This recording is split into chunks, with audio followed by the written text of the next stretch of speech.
Si vous êtes un accro aux super-héros, fan de l'univers DC ou tout simplement amoureux de Tyler Hoechlin, vous le savez, une toute nouvelle série centrée sur l'homme d'acier est actuellement diffusée sur la CW, Superman and Lois. Alors j'entends déjà à des kilomètres certains dire « Non mais laissez tomber, c'est une série CW, ça n'a aucun intérêt ».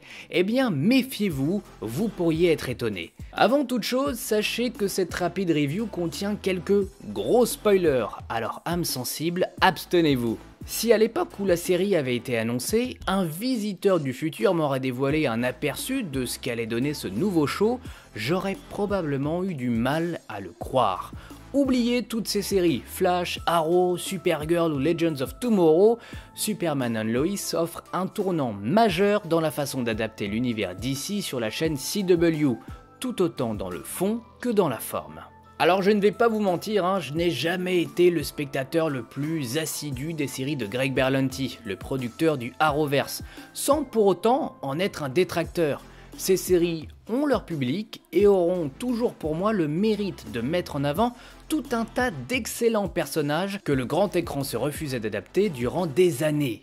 Mais il faut l'avouer, cet épisode pilote de Superman and Lois est très surprenant, et oui, très surprenant dans le bon sens. L'épisode commence par un montage de quelques minutes faisant office de prologue, et là encore c'est bougrement efficace. L'arrivée de Kal-El sur Terre, le décès de Pa Kent, la vie à Smallville, les premiers pas de Superman dans son costume d'antan, avec un superbe hommage au cartoon des années 40, la rencontre entre Clark et Lois, leur mariage et même la naissance de leurs enfants. Bref, les spectateurs lambda et les fans de la première heure en ont clairement pour leur argent. Démarrent ensuite les réelles intrigues de la série, et là encore, l'espoir fait vivre.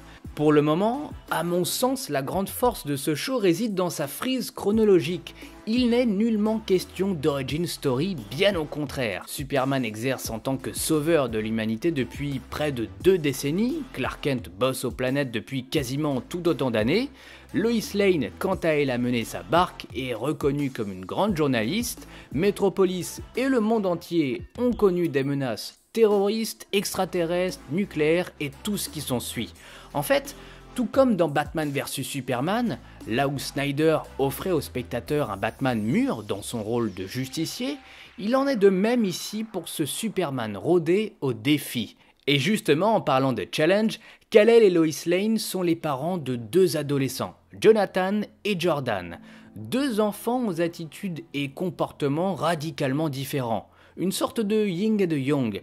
D'un côté, un préadulte rayonnant et d'un autre, un ado mal dans sa peau ne comprenant pas forcément le monde qui l'entoure. Alors arrive l'un des premiers thèmes de cette série. Comment Kal-El arrivera-t-il à jongler entre sa mission première de Kryptonien, sauver le monde, et sa mission d'homme, être aux côtés de celle qu'il aime éperdument et élever ses enfants dans le meilleur des mondes possibles. En parallèle, Jonathan et surtout Jordan Kent se questionnent quant à l'attitude assez curieuse de leurs parents. Quelque chose ne tourne pas rond. Et là encore, la dynamique fonctionne plutôt bien.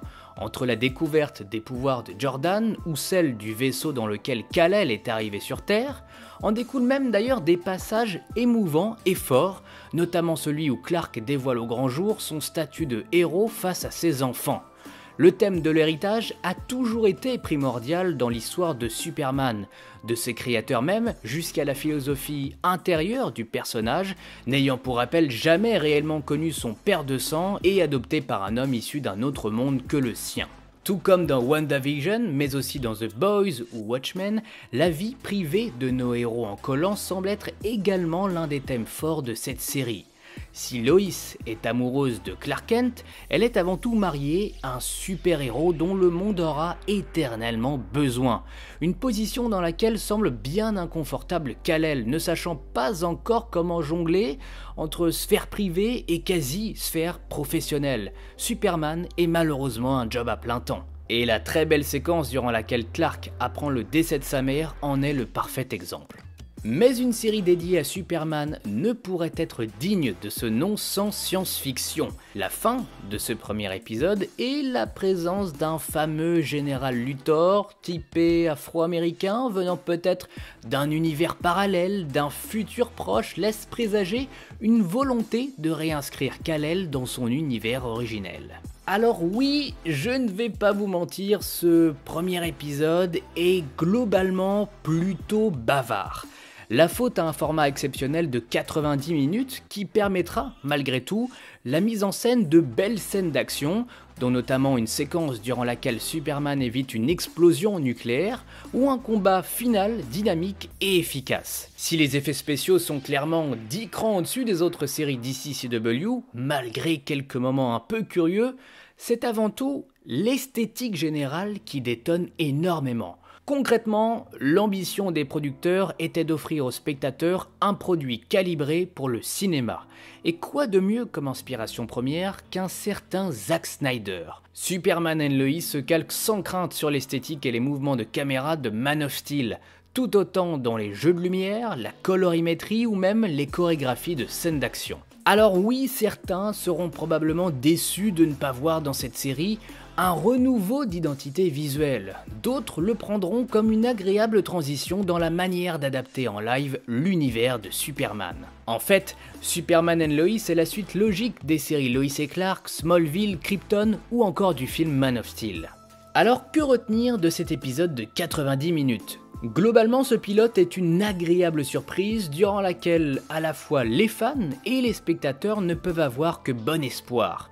Avec un peu de temps et un minimum de succès, la série saura se bonifier visuellement et ainsi offrir un canon unique en son genre dans l'histoire de Superman sur les écrans. Avec ses différentes intrigues, tout le monde en a pour son argent. Entre le poids d'être à la fois une arme et un bouclier face aux attaques extérieures, le quotidien d'un père, la maîtrise des pouvoirs de Jonathan Kent, les traquenards qui se préparent à Metropolis et l'arrivée d'une menace futuriste ou tout du moins extraterrestre. Prions simplement pour que la série s'arrête au bon moment en répondant efficacement à ses nombreuses lignes directrices. Superman and Lois se lance dans une voie pour le moment inédite, un départ prometteur pour l'avenir de ce show et celui de la licence.